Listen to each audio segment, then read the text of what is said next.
What's going on, guys? It's Aren, and seeing as it's nearing the end of the month, I decided to do for you guys today my September wrap-up. Now during September I really didn't get as much reading as I'd like to have gotten done, but unfortunately life gets in the way, commitments come up, and what can you do? So I tried to make the best of it. So first up on the list we have Percy Jackson and the Olympian series. Now I managed to burn through this so quickly because this is an amazing series. I absolutely love this. Rick Riordan, you are a master of what you do. Okay, if you guys love Harry Potter, this is the next Harry Potter. It's honestly that good.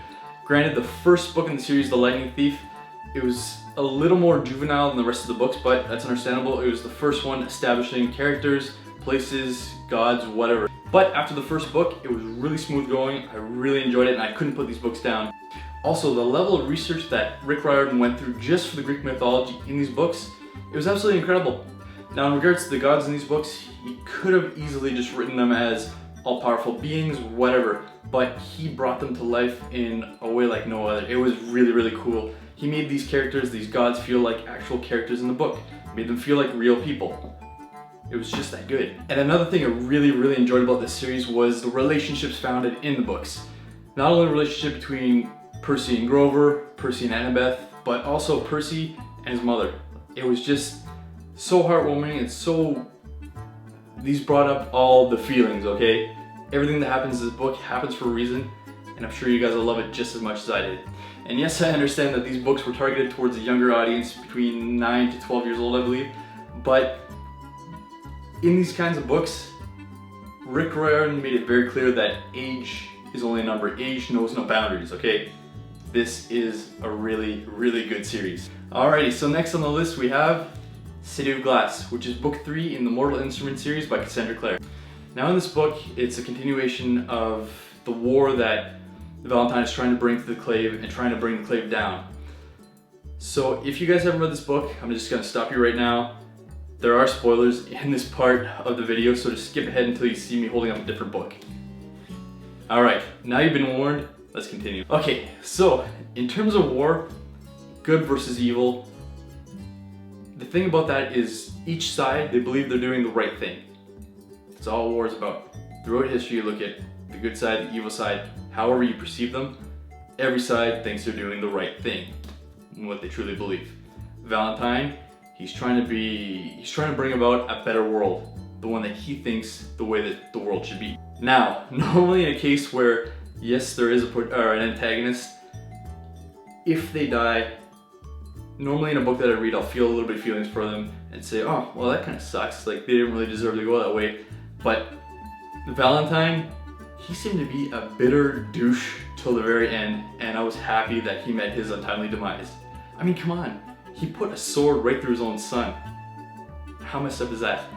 And also, as we learn more about Sebastian in the story, thankfully we find out that he is in fact the blood brother of Clary and not Jace, so that puts a complete final end to all the incestuous stuff going on between those two. Thank God. Now one thing that did bother me a little bit in the story was after Raziel was awoken by Valentine and Clary messed around with the summoning circle just so she can control Raziel. She could have wished for virtually anything she wanted in the world. World peace. She could have decided to change Simon back into a human, bring Max back from the dead, whatever. But instead she was driven by love, her love for Jace, and decided to bring him back from the dead. Now I can understand from her point of view, yes, she's in love with him. She holds him so dear to her heart. She would have missed him, but who knows if that relationship is gonna last. So for my final book in my September wrap-up, we have Harry Potter and the Cursed Child by John Tiffany and Jack Thorne. Now I know before I even begin on this, my opinion of this book is probably going to be a very unpopular one, but I have to give my honest opinion, so this is how it goes. I really didn't enjoy this book, this play. It seems like the only reason why they slapped J.K. Rowling's name on there is just in hopes to sell more copies, because I'm pretty sure that if it just said Harry Potter and the Cursed Child Parts 1 and 2 by John Tiffany and Jack Thorne, it probably wouldn't have sold even half as many copies as it did. People had the high expectation, including myself, that J.K. Rowling would have had a lot more input into this book than it actually seemed like she did. Another part that really bothered me about this book was the characters. Yes, Scorpius, he was probably my favorite character in the whole book.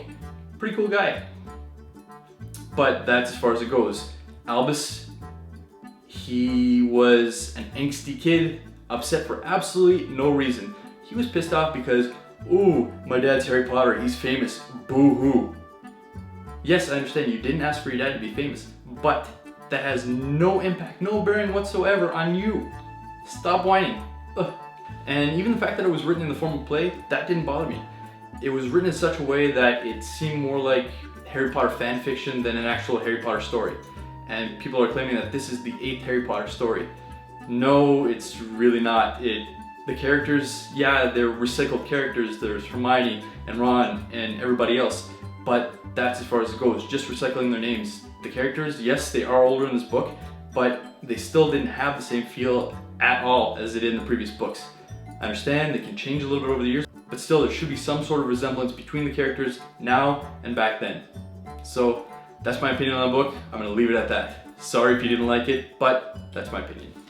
Alrighty guys, that's it, that's all. And as always, if you have any questions or comments, please feel free to leave them down below. Si vous avez des questions en français, n'importe quoi, soyez pas gênés, laissez vos affaires en bas. Merci et bonne journée. Also, if you guys have read any of the books that I listed today, please let me know what you think down below. I'm really curious to hear about you guys' opinion on these books as well. Thank you so much for watching, and until next time.